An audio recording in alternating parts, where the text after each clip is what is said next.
dit à Paul. Il t'est permis de parler pour ta défense, et Paul, ayant étendu la main, se justifia en ces termes. Je m'estime heureux, roi Agrippa, d'avoir aujourd'hui à me justifier devant toi de toutes les choses dont je suis accusé par les Juifs. Car tu connais parfaitement leurs coutumes et leurs discussions, je te prie donc de m'écouter avec patience. Ma vie, dès les premiers temps de ma jeunesse, est connue de tous les Juifs, puisqu'elle s'est passée à Jérusalem, au milieu de ma nation. Ils savent depuis longtemps, s'ils veulent le déclarer, que j'ai vécu en pharisien, selon la secte la plus rigide de notre religion. Et maintenant, je suis mis en jugement parce que j'espère l'accomplissement de la promesse que Dieu a faite à nos pères et à laquelle aspirent nos 12 tribus qui servent Dieu continuellement, nuit et jour. C'est pour cette espérance au roi que je suis accusé par des Juifs. Quoi? Vous semble-t-il incroyable que Dieu ressuscite les morts? Pour moi, j'avais cru devoir agir vigoureusement contre le nom de Jésus de Nazareth. C'est ce que j'ai fait à Jérusalem. J'ai jeté en prison plusieurs des saints, ayant reçu ce pouvoir des principaux sacrificateurs. Et quand on les mettait à mort, je joignais mon suffrage à celui des autres. Je les ai souvent châtiés dans toutes les synagogues, et je les forçais à blasphémer. Dans mes excès de fureur contre eux, je les persécutais même jusque dans les villes étrangères. C'est dans ce but que je me rendis à Damas avec l'autorisation et la permission des principaux sacrificateurs. Vers le milieu du jour au roi, je vis en chemin resplendir autour de moi et de mes compagnons une lumière venant du ciel et dont l'éclat surpassait celui du soleil. Nous tombâmes tous par terre et j'entendis une voix qui me disait en langue hébraïque: « Saul, Saul, pourquoi me persécutes-tu » Il te serait dur de rejamber contre les aiguillons. Je répondis: « Qui es-tu, Seigneur ?» Et le Seigneur dit: « Je suis Jésus, que tu persécutes. Élève-toi et tiens-toi sur tes pieds, car je te suis apparu pour t'établir ministre et témoin des choses que tu as vues et de celles pour lesquelles je t'apparaîtrai.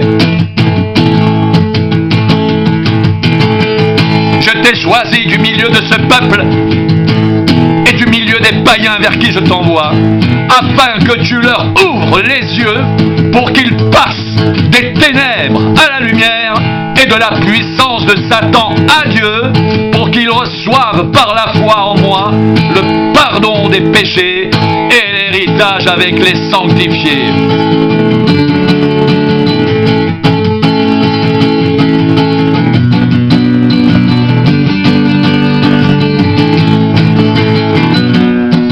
En conséquence, roi Agrippa, je n'ai point résisté à la vision céleste, à ceux de Damas d'abord, puis à Jérusalem, dans toute la Judée, chez les païens. J'ai prêché la repentance et la conversion à Dieu avec la pratique d'œuvres dignes de la repentance. Voilà pourquoi les Juifs se sont saisis de moi dans le temple et ont tâché de me faire périr.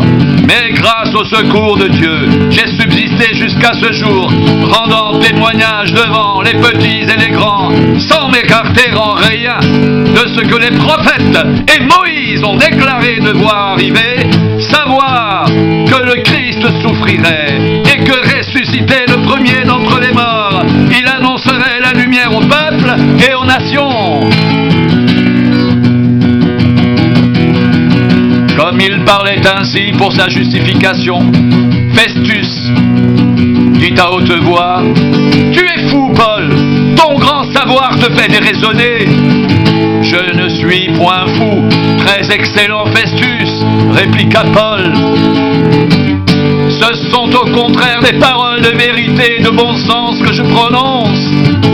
Le roi est instruit de ces choses, et je lui en parle librement, car je suis persuadé qu'il n'en ignore aucune, puisque ce n'est pas en cachette qu'elles se sont passées.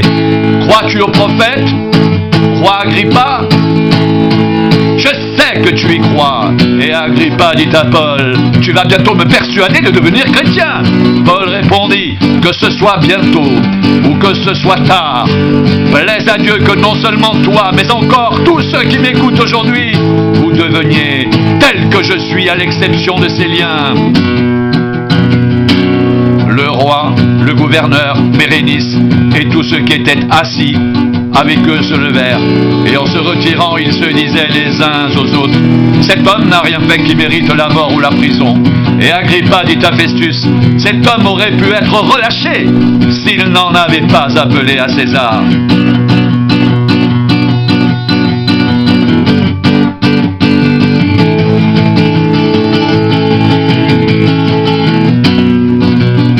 Ma vie, dès les premiers temps de ma jeunesse, est connue de tous les Juifs, puisqu'elle s'est passée à Jérusalem au milieu de ma nation.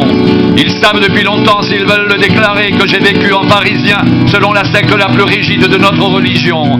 Et maintenant, je suis mis en jugement, parce que j'espère l'accomplissement de la promesse que Dieu a faite à nos pères, et à laquelle aspirent nos 12 tribus, qui servent Dieu continuellement nuit et jour. C'est pour cette espérance au roi que je suis accusé par des Juifs. Toi, vous semble-t-il incroyable que Dieu ressuscite les morts.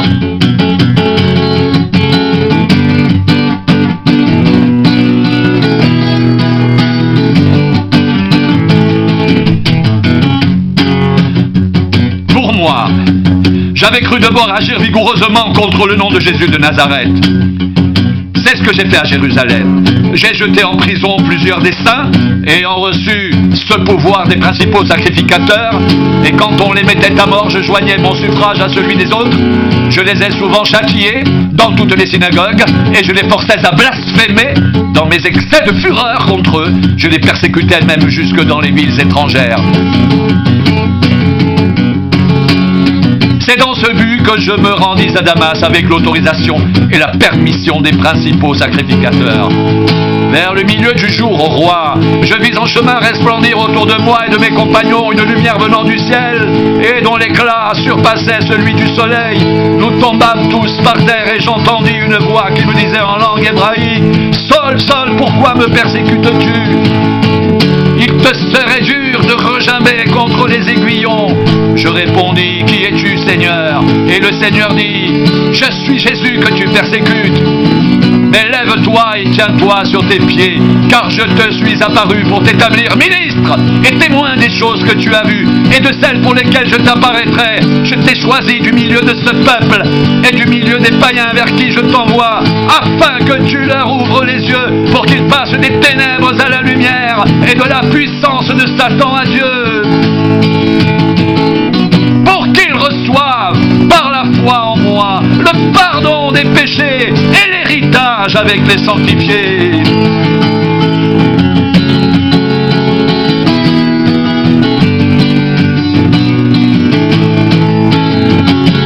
En conséquence, roi Agrippa, je n'ai point résisté à la vision céleste, à ceux de Damas d'abord, puis à Jérusalem. Dans toute la Judée, chez les païens, j'ai prêché la repentance et la conversion à Dieu avec la pratique d'œuvres dignes de la repentance. Voilà pourquoi les Juifs se sont saisis de moi dans le temple et ont tâché de me faire périr. Mais grâce au secours de Dieu, j'ai subsisté jusqu'à ce jour, rendant témoignage devant les petits et les grands, sans m'écarter en rien de ce que les prophètes et Moïse ont déclaré devoir arriver, savoir que le Christ souffrirait et que ressuscité, le premier d'entre les morts, il annoncerait la lumière au peuple et aux nations. Comme il parlait ainsi pour sa justification, Festus dit à haute voix, « Tu es fou, Paul, ton grand savoir te fait déraisonner. » « Je ne suis point fou, très excellent Festus, répliqua Paul. Ce sont au contraire des paroles de vérité et de bon sens que je prononce. Le roi est instruit de ces choses et je lui en parle librement, car je suis persuadé qu'il n'en ignore aucune, puisque ce n'est pas en cachette qu'elles se sont passées. Crois-tu au prophète, roi Agrippa? Je sais que tu y crois. Et Agrippa dit à Paul, tu tu vas bientôt me persuader de devenir chrétien. Paul répondit, que ce soit bientôt ou que ce soit tard, plaise à Dieu que non seulement toi, mais encore tous ceux qui m'écoutent aujourd'hui, vous deveniez tel que je suis, à l'exception de ces liens. Le roi, le gouverneur, Bérénice et tous ceux qui étaient assis avec eux se levèrent et en se retirant, ils disaient les uns aux autres, cet homme n'a rien fait qui mérite la mort ou la prison. Et Agrippa dit à Festus, cet homme aurait pu être relâché s'il n'en avait pas appelé à César.